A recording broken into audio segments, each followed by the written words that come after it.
শোনো, আমার মা যাই বলুক তুমি কোনো কান দেবা না, আমি পুরোটা সামনে নেবো। তুমি যদি বীজখানা কোনো কথা বলেছ তাহলে ব্যাপারটা খেলাম একদম এই কাদার মতন হয়ে যাবে, বুঝে গুলিয়ে যাবে। তুমি কোনো কথা বলে তো চুপ মেরে থাকবা, যা বলার 2-3 মাস পর বলবা, ঠিক আছে তো? আচ্ছা ঠিক আছে।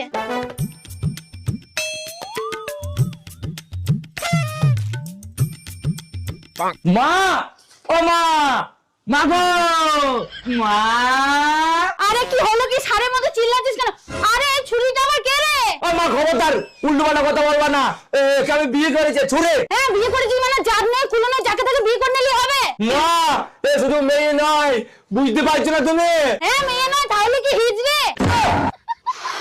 এই বুড়ি তুই আমাকে হিজড়ে কেন বলি? তুই হিজড়ে, তোর মা হিজড়ে, তোর বাবা হিজড়ে। দেখ দেখ দেখ, আস্তে না আস্তে তোমার ঝগড়া করছে আমার সাথে, কি মেয়ে নিয়ে আসছিস তুই? ছি ছি ছি ছি।